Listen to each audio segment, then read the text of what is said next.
Paz do Senhor, meus irmãos e minhas irmãs. Uma boa tarde a todos que estão vendo esse vídeo. Eu me chamo Vitória Reis, que os outros vídeos eu tenho gravado, nem tenho me identificado, e estou aqui para ser canal de bênção mais uma vez na sua vida, para estar gravando mais um vídeo para falar do amor de Jesus.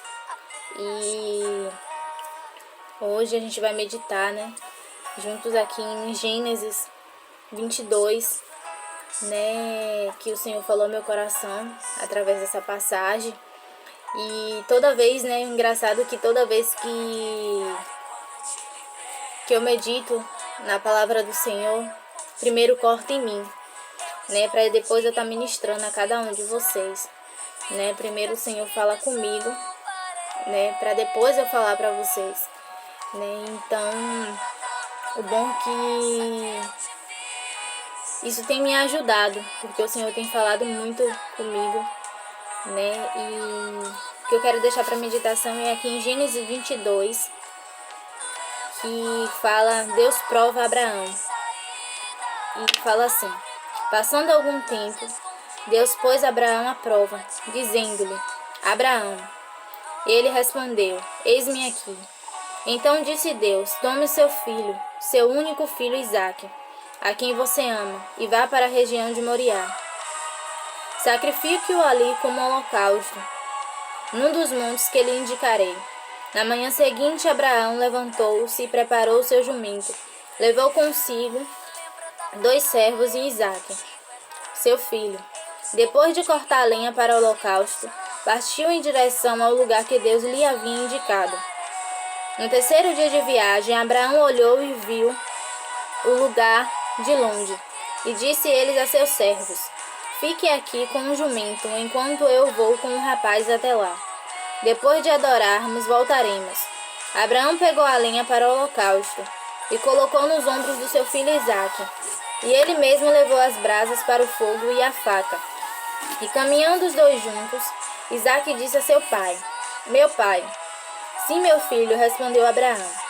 Isaque perguntou: as brasas e a lenha estão aqui, mas onde está o cordeiro para o holocausto?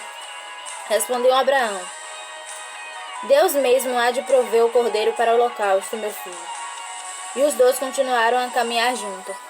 Quando chegaram ao lugar que Deus lhe tinha indicado, Abraão constituiu um altar sobre ele e arrumou a lenha.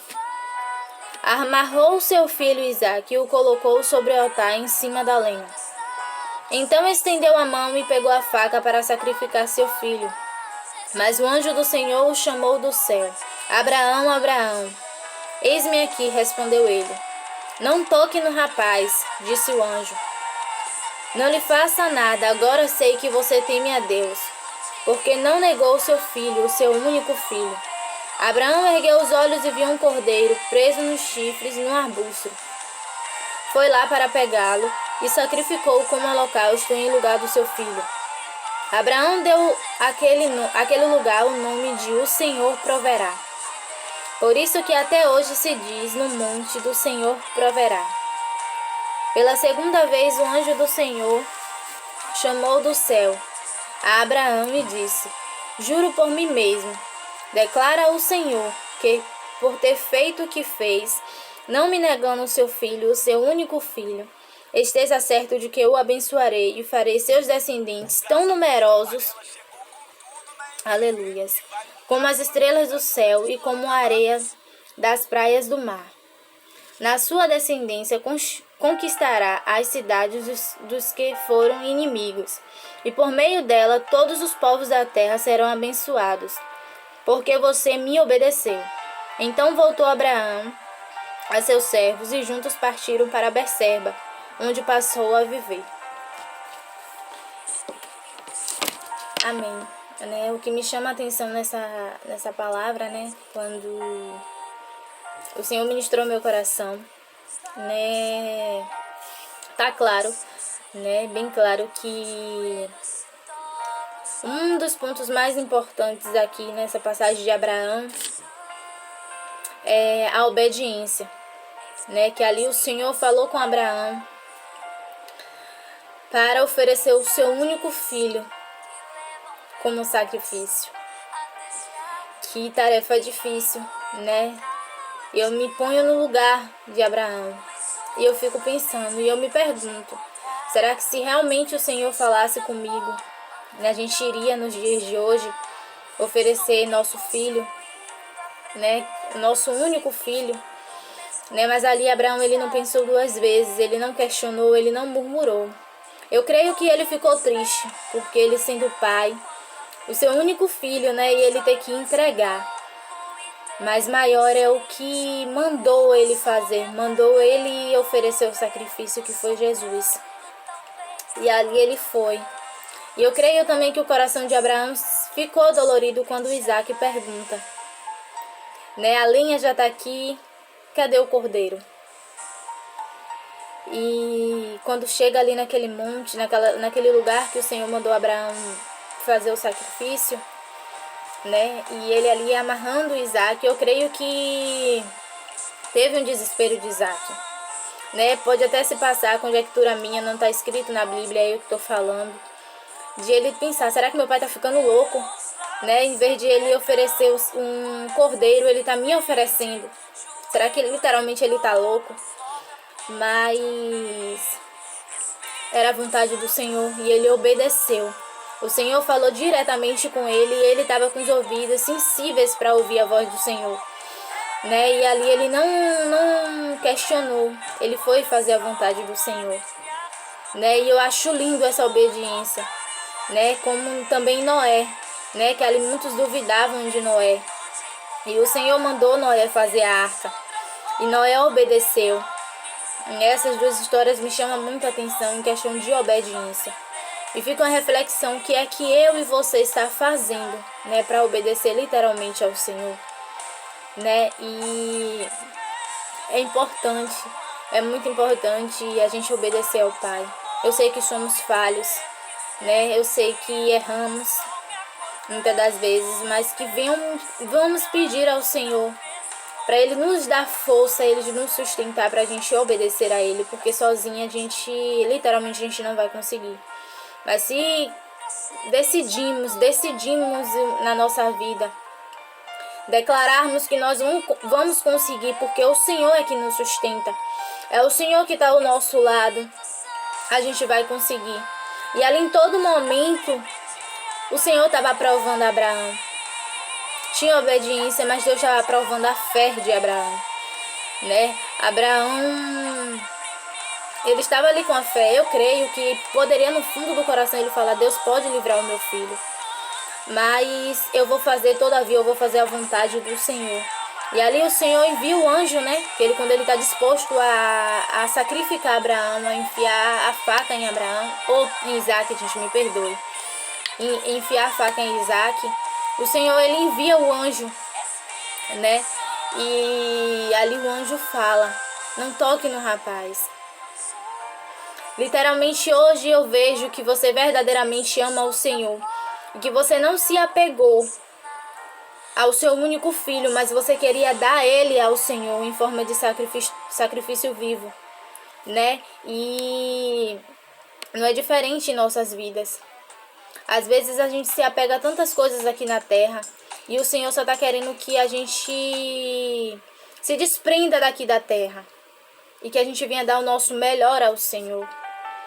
Que a gente venha entregar tudo, literalmente tudo, né? Porque quando a gente levanta nossas mãos e a gente fala, eu não, porque não somos dignos, mas o Senhor que está aceitando a cada um de nós, estamos ali renunciando o nosso eu e estamos declarando que não vivemos mais nós, mas que é o Senhor que vive em nós e é o Senhor que está nos conduzindo. Então, quando declaramos isso, que não vivemos mais nós, mas é o Senhor que vive dentro da gente, a gente está literalmente dando acesso, livre acesso para o Senhor entrar em dentro de nós e fazer a vontade dele. Mas às vezes a gente fala isso, mas na hora que o Senhor prova a gente quer tomar atitudes, a gente quer ir por caminhos que o Senhor está falando que não vai dar certo. Mas a gente faz isso porque a gente é humano, a gente é falho. Mas como o amor do Senhor é tão grande por nós, Ele vem com todo o amor de um pai para com o filho e fala vem com a misericórdia dele. E literalmente quando a gente quebramos a cara, a gente fala: Deus, eu fiz o que não era para eu ter feito, e o Senhor nos recebe de braços abertos novamente e nos conduz por caminhos que Ele literalmente quer que a gente vá, né? Por mais que a gente seja desobedientes, né?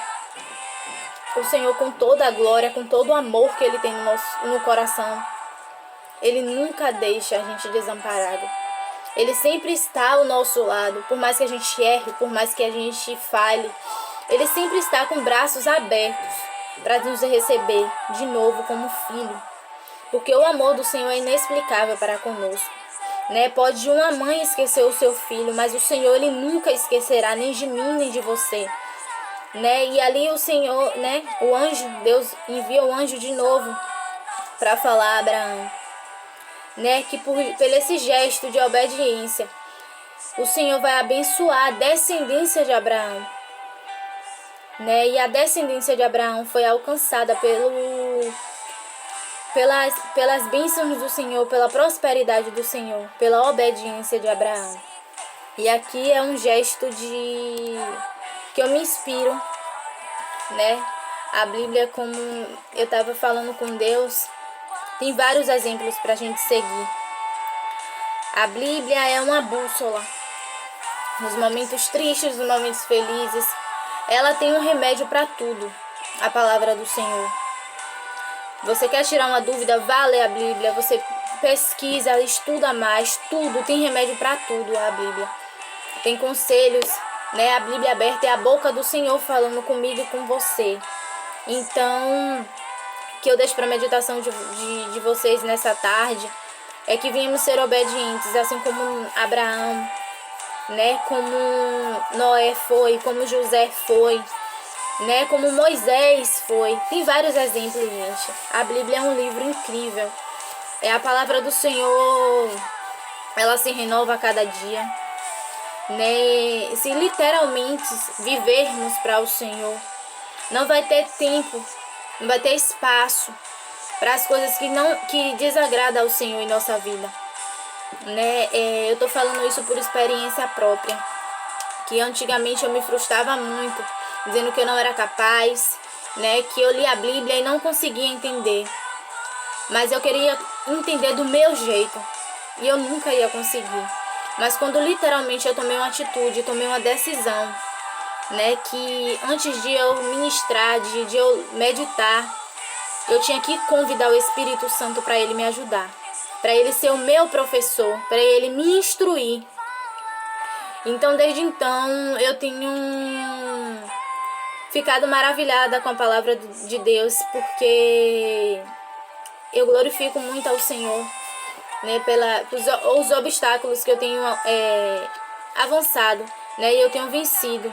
Porque literalmente quando eu tomei essa decisão, eu comecei a ler a Bíblia de outra maneira, de outra forma. Quando eu comecei a convidar o Espírito Santo para me ajudar, né, eu vejo hoje a graça do Senhor, né? E tem muitas pessoas que falam: ah, eu não consigo ler a Bíblia, eu leio e fecho logo a Bíblia. Um conselho que eu deixo para vocês: antes de quando você pegar esse livro que é tão precioso, faça uma pequena oração. Espírito Santo, venha me ajudar, venha ser meu professor, venha me ajudar, venha me ensinar a viver a tua palavra. Não apenas ler, mas que eu venha guardar também no meu coração e viver, né? Porque é importante. O importante não é só ler, né? Jesus não vai se agradar de você só se você estiver lendo, mas se você guardar na tábua do seu coração e você literalmente viver a palavra, né? Eu sei que somos falhos, não somos perfeitos. Perfeito só é o Senhor Jesus. Mas que a cada dia viemos pedir ao Senhor para nos sustentar. Que viemos viver as coisas do céu, viemos pensar nas coisas dos céus. Que não viemos nos apegar com as coisas daqui da terra, porque tudo isso é passageiro, tudo isso vai ficar. Mas anseie com esse momento, que é a glória, né, de Jesus estar ali no céu. e te servir, você sentar na mesa junto com o mestre, ter o mesmo privilégio que os discípulos tiveram. Então declare na sua vida que você vai viver para Jesus, literalmente. Não deixe ninguém te subestimar, porque você não vai conseguir, você não é capaz, você não tem uma voz perfeita para louvar, você não tem uma leitura perfeita para estar pregando a palavra do Senhor.